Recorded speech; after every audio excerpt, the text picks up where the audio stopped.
নরম নরম আর ফুলকো ফুলকো লুচি বানানোর কিন্তু খুব সহজ পদ্ধতি। তো চলো ঝটপট রেসিপিটা দেখে নাও। এখানে কিন্তু আমি ময়দা নিয়েছি একটু সামান্য চিনি, আর নিয়েছি একটু সাদা তেল। চিনিটা কিন্তু দিতেই হবে, হালকা একটু দিলে টেস্টটা ভালো লাগে। তারপরে পরিমাণ মতন কিন্তু এখানে নুন দিয়ে দেবো। এই লুচিটা কিন্তু সম্পূর্ণ মাখার উপর নির্ভর করছে লুচিটা কতটা নরম হবে আর কতটা ফুলবে। এই যে দেখতেই পাচ্ছ ময়ন দিয়েছি, এরকমভাবে ময়ন দিয়েছি, হাতে কিন্তু মুঠো করছি আর মুঠটা কিন্তু একদমই খুলছে না, মানে ময়দাগুলো কিন্তু একদমই ভেঙে যাচ্ছে না। তাহলে ভাববে যে এইভাবে যদি ময়নটা দেওয়া হয় তাহলে কিন্তু লুচিগুলো ভালো ফুলবে আর কিন্তু খুবই নরম হবে। এখানে আমি কিন্তু জল দিয়েছি, দুবার করে জল দিয়েছি। একবারই কিন্তু জল দেবে না, চেষ্টা করবে দুবারের জল দেওয়ার। প্রথমে জল দিয়ে কিন্তু হালকা হাতে একটু মেখে নিতে হবে, তারপরে বাকি জলটা দিয়েও কিন্তু পুরো ময়দাটা মেখে নিতে হবে।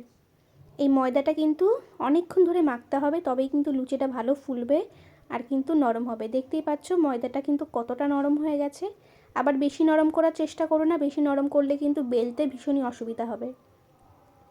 ভালো করে ময়দাটাকে মেখে নেবো। আর এখানে কিন্তু আমি লেচি করে নিয়েছি মিডিয়াম সাইজে। তোমরা কীরকম লেচি পছন্দ করো, মানে কতটা লুচি বড় খাবে বা ছোটো খাবে সেই আন্দাজে কিন্তু তোমরা লেচিটা এখানে করে নেবে। আমি এখানে মিডিয়াম সাইজে লেচি করে নিয়েছি। আর এখানে কিন্তু আরেকটা প্রসেস আছে, মানে এই লুচিটা বেলার উপরেও কিন্তু একটু নির্ভর করে যে লুচিটা ফুলবে কি না। এরকম করে কিন্তু টেনে টেনে বেলে নিতে হবে। মানে দেখতেই পাচ্ছ আমার বেলার পদ্ধতিটা ঠিক কীরকম, এরকম করে আমি সরিয়ে সরিয়ে কিন্তু বেলে নিচ্ছি। একবারই কিন্তু টানতে যাবে না, এটা কিন্তু ময়দা একবারে টানলে কিন্তু মানে ছোট হয়ে আসে, সেই জন্য কিন্তু এরকম একটু টেনে টেনে টেনে টেনে এরকম সাইড দিয়ে বেলে নিতে হবে। আর তেলটা যখন ভালো গরম হয়ে যাবে তখনই কিন্তু এই লুচিগুলোকে দিতে হবে, তাহলে কিন্তু সবকটা লুচি খুব ভালো ফুলবে আর লুচিগুলো কিন্তু অনেকক্ষণ পর্যন্ত ভালো নরম থাকবে।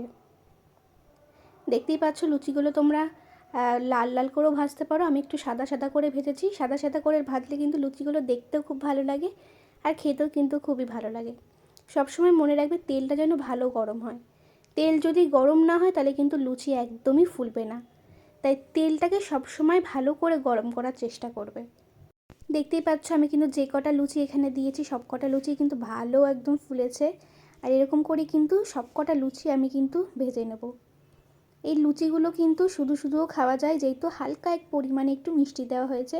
তোমরা চাইলে মিষ্টিটাকে স্কিপ করতে পারো, কিন্তু আমরা একটু মিষ্টিটা একটু সামান্য পরিমাণে দিই যাতে একটু খেতে ভালো লাগে। এখানে কিন্তু আমি 3টে লুচি ভেজে নিয়েছি, 3টে লুচি কিন্তু সুন্দরভাবে ফুলেছে দেখতেই পাচ্ছ। এরকম করে যদি তোমরা লুচিটা মানে বানানোর চেষ্টা করো তাহলে কিন্তু সবকটা লুচি খুবই ভালো ফুলবে। তো এই পদ্ধতিটা তোমাদের কেমন লাগলো অবশ্যই কিন্তু আমাকে কমেন্ট করে জানিও।